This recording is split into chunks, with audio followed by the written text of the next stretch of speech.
Oh my goodness, we're live. All right.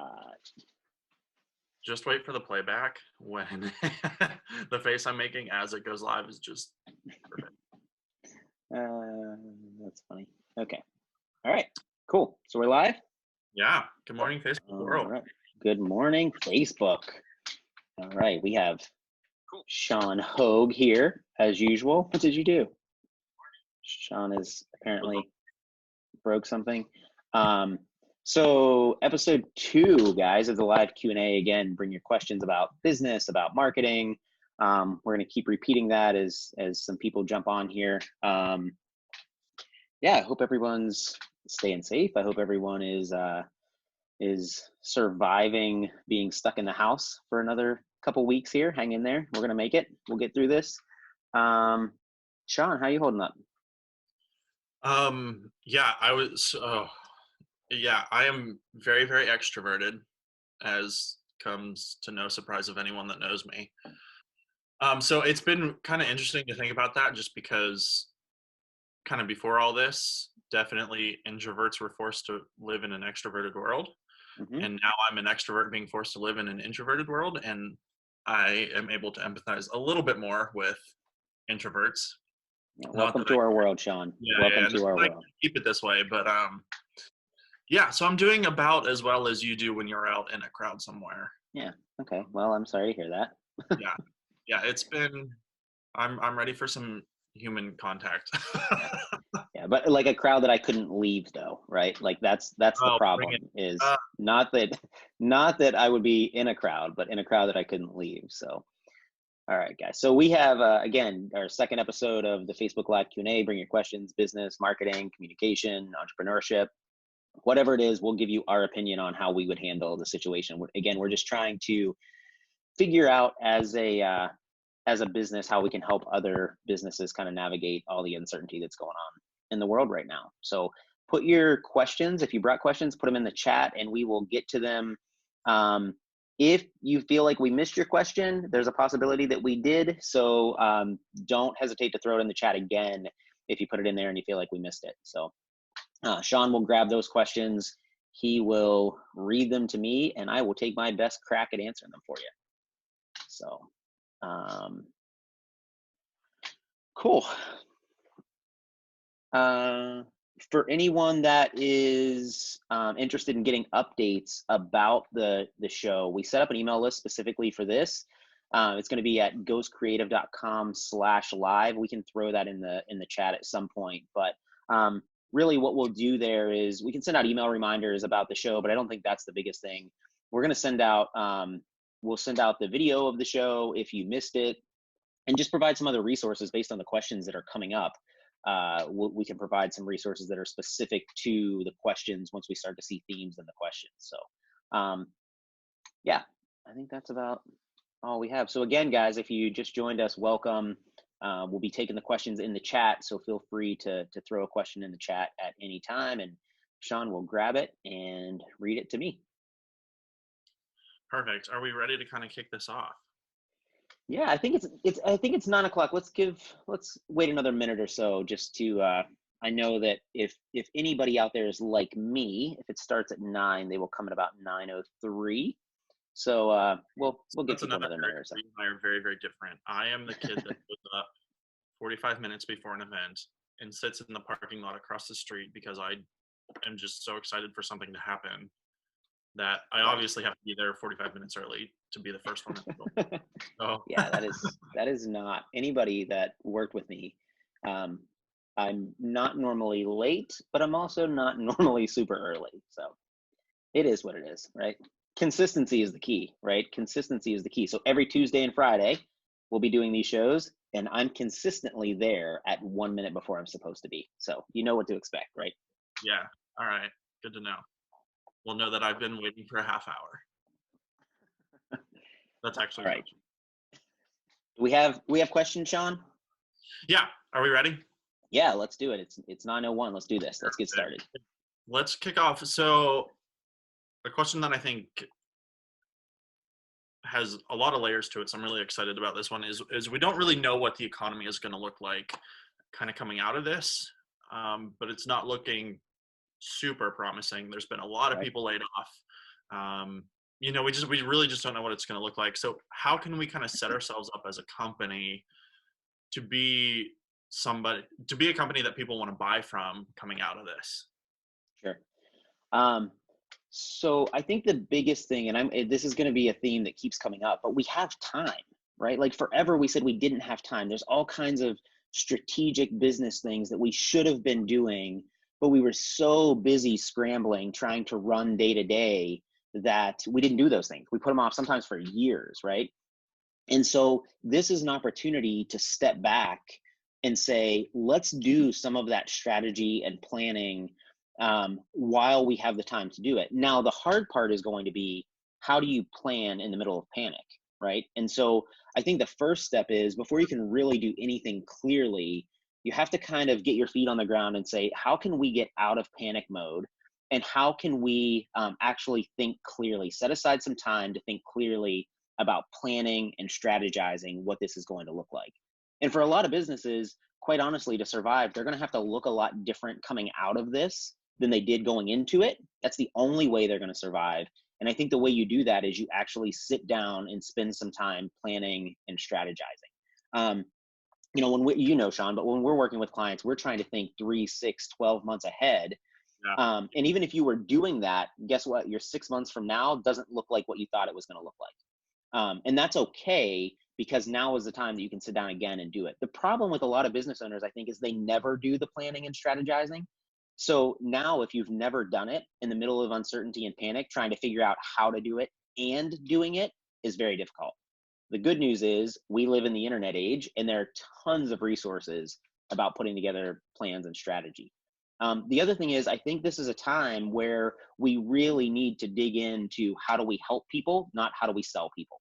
And I know people know that, but you're seeing it all over the place. When people start to panic, they immediately go to sales mode. And nobody wants that. Nobody wants, one of my favorite quotes is, nobody wants to be sold. So you have to sell in a way that doesn't sound like selling, right? And so what we have to do is figure out, how can we help? How can we transition my business in a way that we are truly, truly, truly helping people first?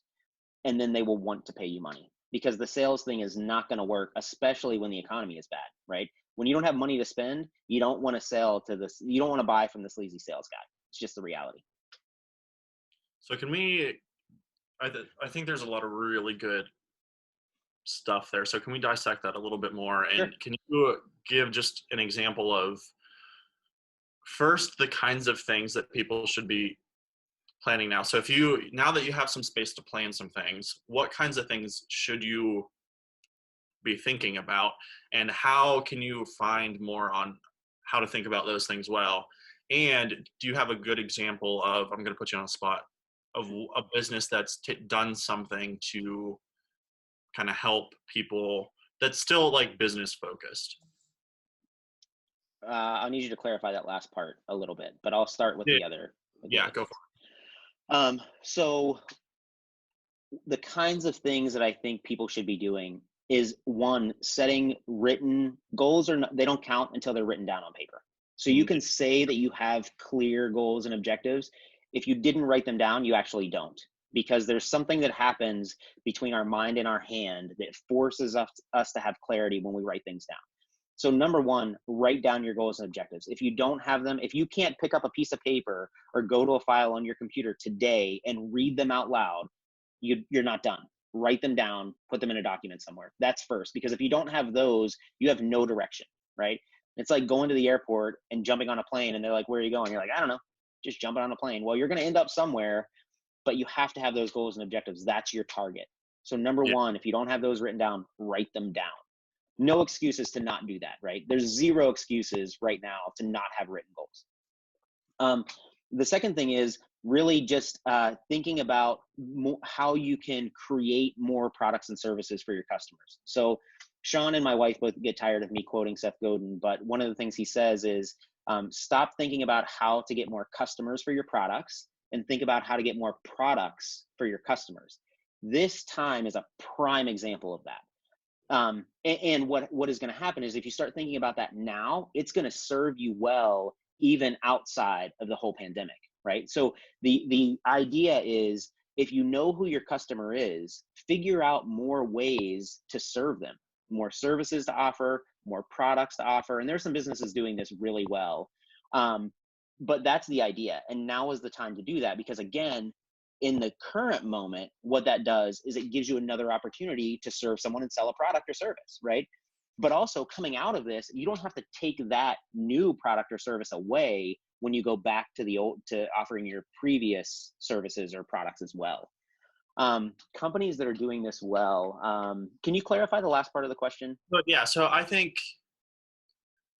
when people, I think, kind of come to how do I help during this time, they immediately jump to, I need to provide 500 masks to people. And I don't think that's necessarily true. For example, one of the companies, it was Doubletree Hotels, I thought did something that was absolutely genius kind of during this time. They released their cookie recipe.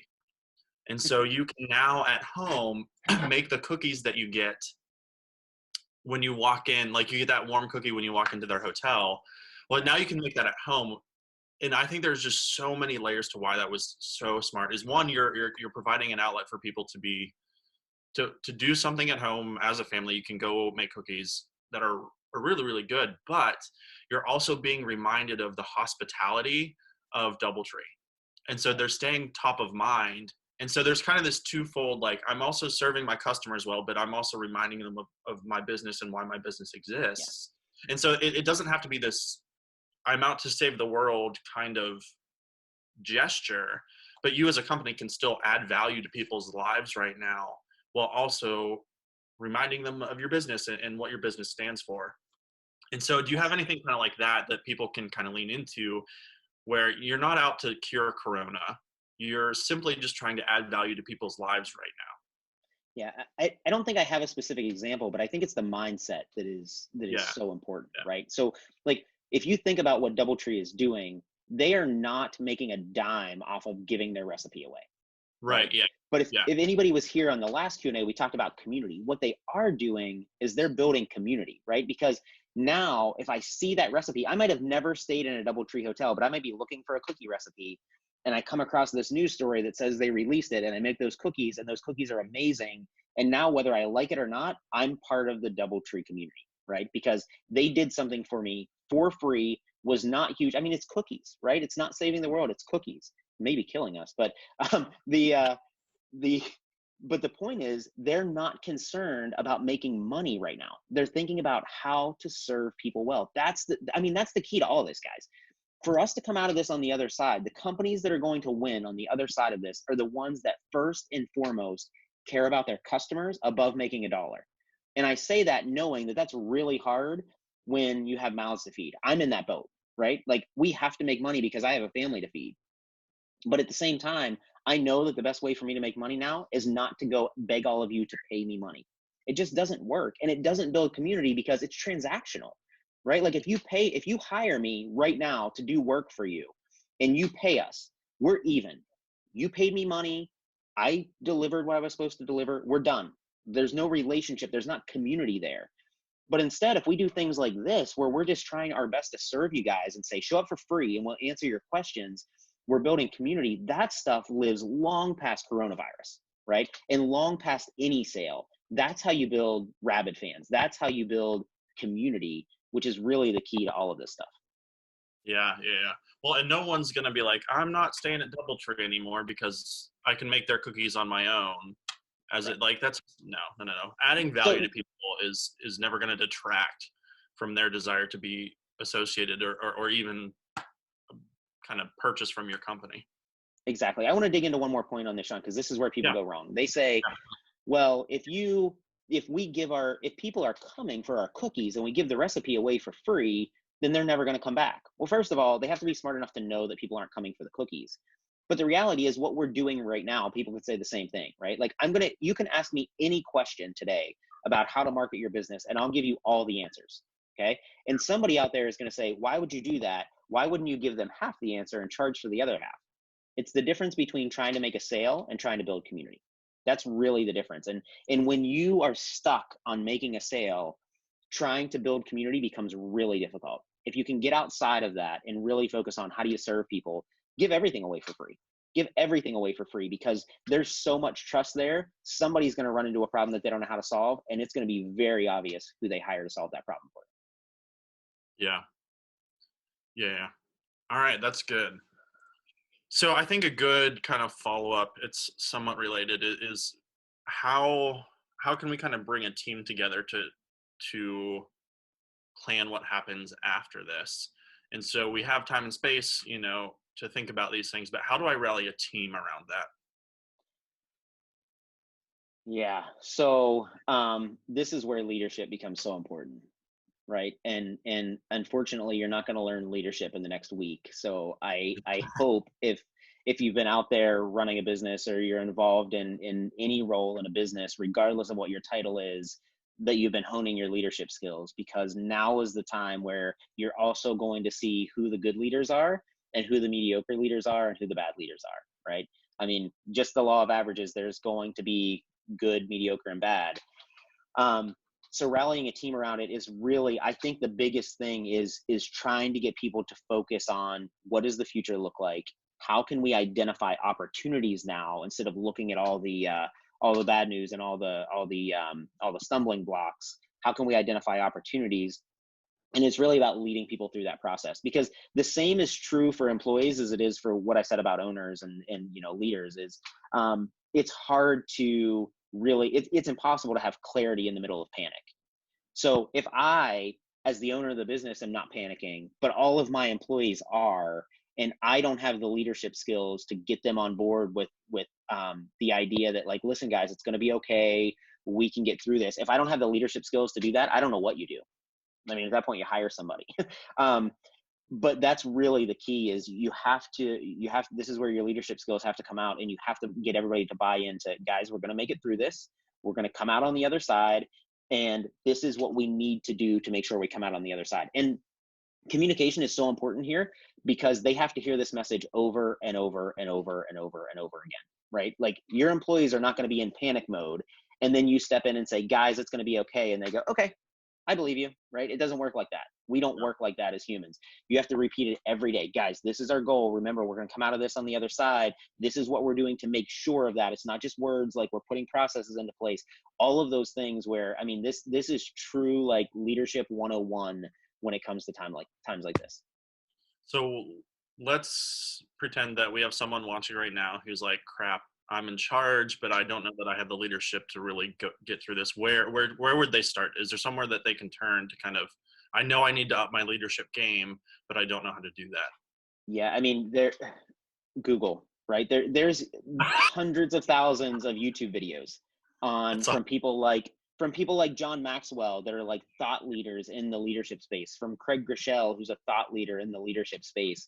I mean, there's just name after name, because what you'll do is you find one leader that you like, and they're going to be attached to other leaders. But again, I'm going to go back to this. You have time. Are you watching Netflix, or are you watching YouTube videos about how to be a better leader? Right? It's your choice, but you can't complain on the other end when your business failed because you were a bad leader and you decided to rewatch the whole Game of Thrones series instead of watching some videos on leadership. Right? That's where we are. You can't complain about it if you didn't do anything to fix the problem. And let's be real. I'm just going to be honest. If your business is failing, if my business is failing, that's my fault. It's always the leader's fault, because that's the role you step into when you say, I'm going to lead this, right? You say, I'm going to lead this through amazing economies, and I'm going to lead this through an unseen pandemic, right? That's what you stepped into. So if you wanted that role, if you wanted that authority, then you also have the responsibility to sit down and build your leadership skills. Yeah, yeah. I'm definitely anything by Patrick Lencioni, any book is really good Yes. leadership. Especially if you're Yep. new to kind of leading in a different way. Patrick Lencioni is phenomenal. I would specifically, his book called The Advantage really Hmm. talked about how to think strategically and walks you through a process um, that I think is really applicable right now. But yeah, yeah, there's a Yeah, we ton can. of content. If you want to follow up and you want to hear more about leadership, hit me up. It's my favorite thing to talk about. Yeah, So, and we can also maybe Cora can throw that Patrick Lencioni Advantage book in the chat if we have some time. But if you guys like resources like that, for sure, reach out to me or Sean or Cora, whoever, Facebook, however, whatever's easiest for you, and we can get you resources. If that's the problem that you say, I don't know where to start resource wise, we can get you pointed in the right direction there. So a good follow-up to this, Barb Weber is asking, can you explain leadership versus management? I can give you my opinion on leadership versus management. To me, management is about making sure that people are following the rules and the processes that are put in place, right? If I'm a manager, my job is to make sure that when we have a product deadline to hit, that everybody that is working on that product gets their tasks done on time and that product gets released on the right date. So it's managing things, right? Like, I think an easy way to explain it is thinking about parent and child roles.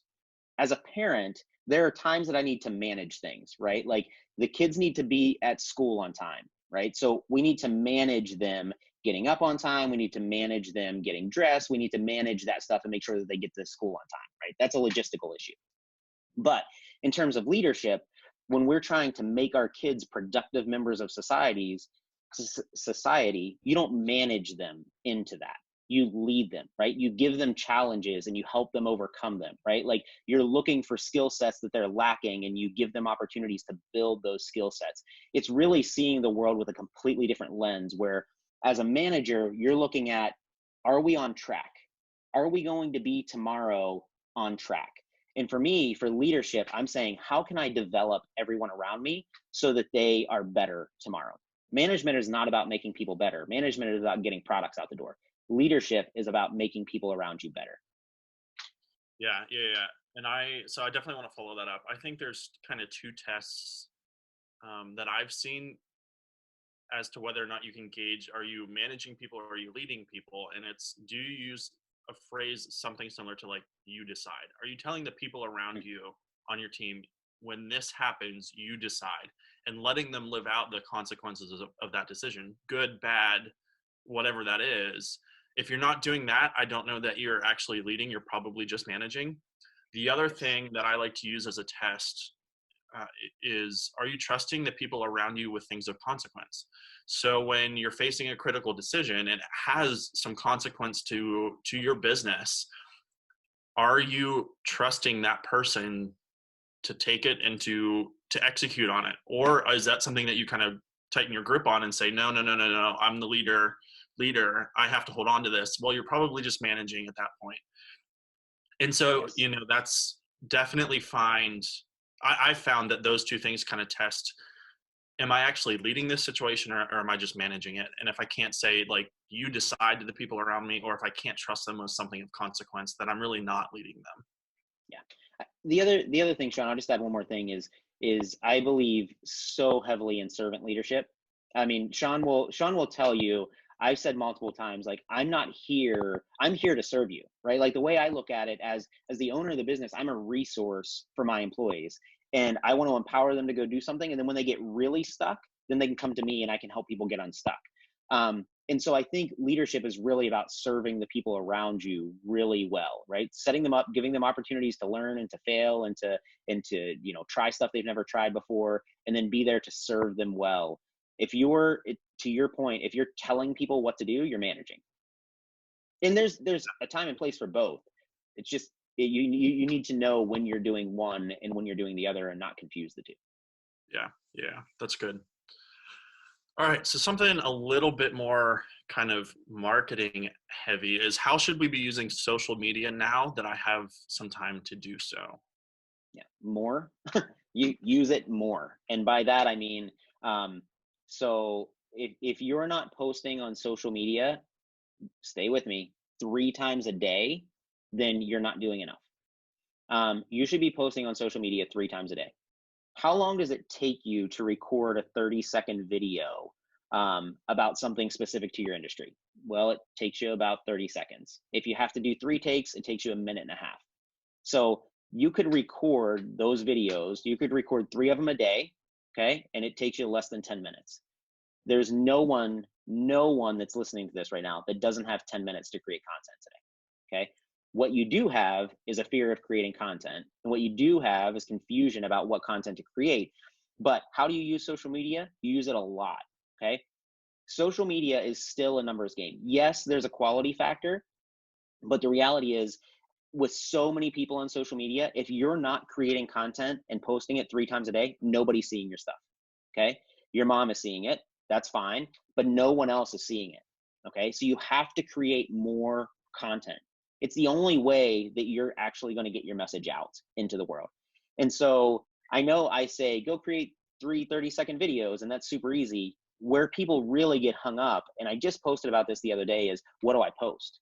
Right? What content do I create? So here's a very simple method that we use. We say, take your goal or objective, okay? So you have some company goal or objective. So for example, it might be, we want to be a thought leader in the bakery space, okay?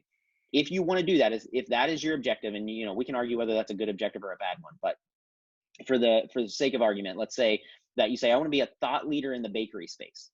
So then the question is, how do you do that? Right? Like, how do you do that? Well, creating content around baking is a great way to do that. This is where people get hung up on something I said earlier, right? Like, well, I don't want to give away my best recipe. Well, that's fine, but I promise you, if you give away your best recipe to 100,000 people, 2 of them are going to make it, and half of the other ones are going to come and buy it from you, right? Because it's about being the authority in the space. So you create this objective, and then you figure out how do you actually take that objective and reach the people that you want to reach with it. So we have an entire process for this. Sean can probably talk about it better than I can, but we have an entire process for breaking down what you post. We can actually, if you sign up for the email list, we'll actually send that out as one of the emails. If you follow our content, you'll be seeing it as well, but we'll definitely send it out as one of the emails, a process for getting through how do you go from like objective to creating content. But here's the thing, create content. I don't care what you're creating, create content at this point. The consistency and the quantity matters more than anything at the moment. Well, and so first, a plug for to sign up for the email, ghostcreativ.com/live. We'll send out a bunch of resourcing related to today's show. But I think people far too often overcomplicate it. The things that you find routine in your business are the things that other people who aren't living within the context of your business are going to find fascinating. So if you don't know where to start with the things that you do every day and take a step back and like explain how you do it, why you're doing it, why it's important to your business that you're doing it, and start there just to build a rhythm of posting. Because those things, while they may seem kind of mundane to you, are going to attract and fascinate the people that need to be looking at your business. And the other thing you can do is feel free to copy, right? Like if you're a bakery again and you don't know what to post, search Facebook and Instagram for bakeries and see what they're doing and replicate what they're doing. Right? I mean, there's tons of examples of what to do. Go do that. So I follow I just recently, like half the rest of the country, have gotten into bread baking, kind of as something to do through this. And so I've started following some bread bakers on Instagram, and a lot of them literally just turn on the camera as they're baking, and they throw that on Instagram TV, and it's almost like it's a live feed of them baking, and it's attracting a ton of people. And I think, who would think that that's something that you can go post, but that mundane process driven stuff that they do every day is really what people are looking for. Yeah. And the other thing people get stuck on, Sean, that's a really good point, is they get stuck on production. So right Yeah, now, like I'm sure. at my house with the door in the background. Like this is not super fancy production. Um, that's not what people care about. They care about the quality of the content, right? Like the production quality is great, but don't use that as an excuse to not get started, because these phones that we have right now are higher quality than what the cameras were that we were recording with 5 years ago. Yeah. So there's no excuse on lack of quality to get started. Just get started. Quality can always be improved, but you can't improve on something that you're not doing. Yeah. That's good. All right, so next question comes from Todd Powers. Many are viewing this time as kind of a reset, personally, financially, professionally, or maybe even all three. As we move towards the new normal, what are some things you see as top priority for small business owners during the upcoming transition?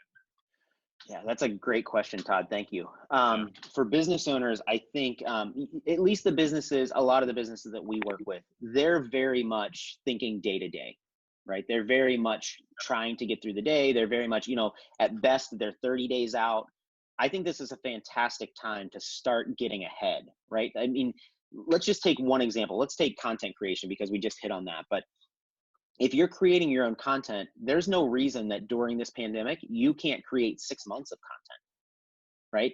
I can create 6 months worth of content. And now that's something that I don't have to worry about. What am I going to post tomorrow on Instagram? I already have it done for 6 months from now, right? So the content that I'm creating today is for 6 months and one day from now, right? And that's just one example, but it's getting ahead in all these places. Being able to get ahead in your strategy. What am I going to be doing in 3 months or 6 months? Also, getting ahead in your process, right? So you can set up these processes and say, you know what, I've needed a process for this for a very long time and never put it into place. Let me define one now, and then let me define how often we're going to go in and do check on this. So I think getting out ahead of the game is a huge opportunity right now for so many businesses that are just functioning day to day, trying to get product out the door, trying to get sales in, those types of things. Like get ahead of the game right now because a lot of people aren't. A lot of business owners are going to come out of this and they're going to be just as far behind, if not more, than they were when they went into it. And there's no excuse for that. Get ahead of the game. Well, I think now's a really, really good time. I always kind of cringe when people talk about balance. So whether that's personally, financially, professionally, a lot of people will say you need to find balance. So in your personal life, do you balance work with kind of recreational time? I think that's kind of a dangerous game because balance says equal parts of each thing, and we know that's Mhm. not realistic. And so I think now is a great season to find rhythm. What is the rhythm that you need to maintain that will carry you through regardless of circumstance?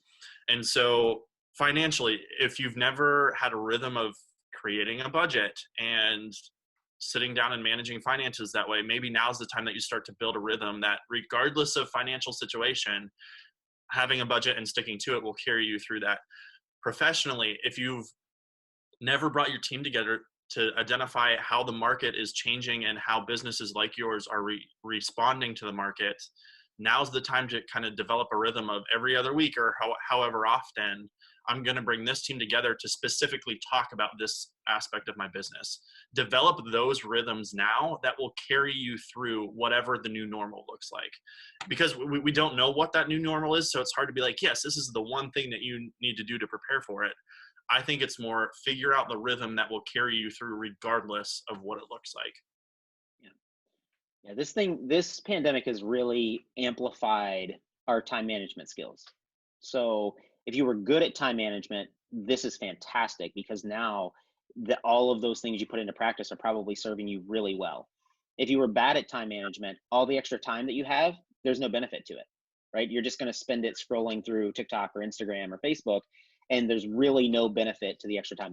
The biggest opportunity we have right now is the time that we've been complaining we didn't have forever. I'm going to challenge that you say there's no benefit to scrolling through TikTok, but I mean, that can be a conversation for another day.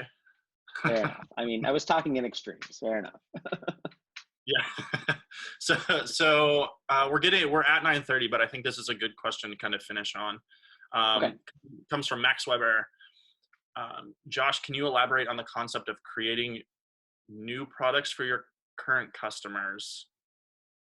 And I think he means versus Yeah. Yeah. The Seth Godin idea, right? customer. Yeah, that quote. Go back to it. Yeah. Give a few So tips for local business owners to rationalize that might work for them. okay, I'm sorry, I was talking over you and missed the last part. Just give a few examples. I think. Oh, okay. Not sure what you Um, mean. so the idea is this: that if you have the music industry is a great example of this, right? A lot of go way back when, before you were born, Max, like 1990. Um, you get these musicians. They were going out and they were playing shows, and that's how they were making their money, right? Like our band is going to show up and play at this place. It's going to cost you $6 to get in, and the band gets some of that money. right? That's one product that they had to offer their customers. But then they started selling CDs, right? So this is a product number two that they have to offer their customers. And then they started selling t-shirts, and that's product number three. And then if you're in the heavy metal scene, you're getting wristbands and you're getting all this other stuff, right? So the idea is that they took one thing that they did, they played music, and they turned that into an entire industry of products now. If you look in the music industry, the number of products that musicians are developing is immense. There's no reason you can't do that in your industry as well. Now, there's some industries that are regulated, and it is what it is. And so I'm speaking more on industries that are less regulated. But for most people, you can go in. So as a marketing company, right, we can develop websites, or we can do social media, or we could do a paid course, or we could do a live Q&A for free, right? What happens is these businesses, the longer they exist, they say, this is what we make. That's who we are. We make pies, period. It's like, well, why is that the only thing you're making? So you're seeing this, a really cool one in the restaurant industry, right? And let me step back. All of these new products or services don't have to be paid products or services, right? They're new ways to serve your customers. That's what you have to think about. So you're seeing it in the restaurant industry with the curbside pickup. Why were restaurants in downtown Erie not doing curbside pickup 4 months ago? Why? Because that's not what they do. I'm a restaurant. You come in, right? Could they have sold more lunch items if they would have had curbside pickup available? I bet they probably could have, because there's a lot of busy people running from place A to place B that would love to sit down at a fancy restaurant downtown, and they just don't have the time, but they'll still eat the food, right? So these are the things that are happening where businesses out of necessity now are creating these other products or services. But why weren't they doing them before? You know why they weren't doing them before? Because they defined themselves as, this is what we do. We're a restaurant where you come in and sit down. That's what we do.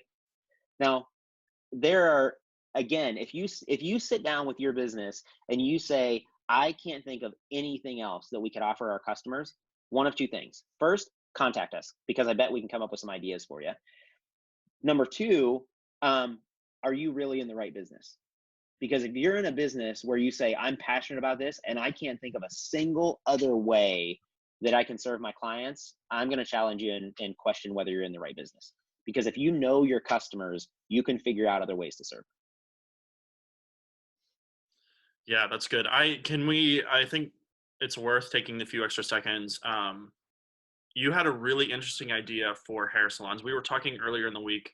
One of the challenges we were trying to think through was for hair salons, that was a very service. You have to be there in person business. What's something that they can do right now to help generate income? And you had a really cool idea. So I'm going to force you to share it. Did I have a really good idea? What was my idea? Oh, yeah. Talking about a subscription style. Oh, yes. Yeah. Yeah. Okay. So I'm a huge fan of subscriptions because it helps you predict your recurring revenue. I have a few friends that own salons, and I push them, hair salons, and I push them to try a subscription model for hair salons when you were actually allowed to go to them, because I've always said I would love to have the Uber model for hair, a little bit easier, but where I can pay in advance and I walk in and I get my haircut and I walk out, and the tip is already done. It's already paid for. I don't have to worry about anything, right? So now you can't do that, but now you could set up, if you have products, like hair products that you sell, there are people that they want those all the time. Set up subscription models where you say, yeah, we're going to ship these to you once a month or once every 2 months, and you don't have to go to the store. You don't have to worry about coming in and finding it. It's just going to show up in the mail every 2 months. And again, it allows you to make a little bit of revenue, but it also allows you to predict your revenue. But here's the biggest thing. You're serving your clients well, because I don't have to worry about running out of my favorite conditioner. It's showing up in the mail on a regular basis, right? Yep. I don't have to worry about running out of my hair gel because it's showing up in the mail on a regular basis. So it's this idea that you're actually creating another product or service that serves your customers well. It makes them happy. I want to pay you money to do that for me, right? Yeah.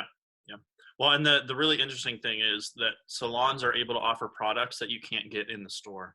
A lot of brands will only sell through salons, and so that's a really awesome opportunity. I think start a subscription style service, because there's products that people can only get through you. Yeah. And somebody's sitting out there thinking, yeah, but that's really hard. I promise you it's not. Call us. I'm not going to try to sell you anything because that's not my thing. But I can show you how to set up a recurring payment model on Shopify, and you could be launched by the end of the day. I mean, it's really not that difficult to set up these models. Yeah. Not nearly as difficult as what people think. Yeah. Yeah. Yeah. Cool. All right. Well, I think we're at about our time. Any kind of last minute thoughts? Um, no, I think the last thing is, guys, just a reminder, go to ghostcreative.com/live and sign up for the email list. We'll send you these videos. We'll send you other resources. We'll go through the questions again and kind of follow up with resources that we promised, and we'll send those out through email to make sure everybody gets them. So check that out. Anything else? Anything else from your end, Cora? Oh, there's another question from Todd. I answered one from him. Did he have another one? Oh, is there another follow-up question from Todd? You did. I told him we would come back to it Tuesday. It's a good question, and so I wanted to make sure we had the time to answer it. If you want to stay on and answer it, we can go for it. But I think it's going to take some time. Okay, let's come back to it Tuesday, and whether Todd is here or not, we will answer it, and then I will make sure that you get the answer, Todd. All right, cool. Well, I appreciate you guys being here. I really do. It means a ton to us. We're really just trying to figure out how we can give back and help some people out here. So again, don't hesitate to contact us if you have questions, if you have follow up, whatever. Todd, if you need that question answered soon, text me and I'll get it answered for you. Other than that, thanks guys. Again, ghostcreative.com/live, and we will see you on Tuesday at 9 a.m.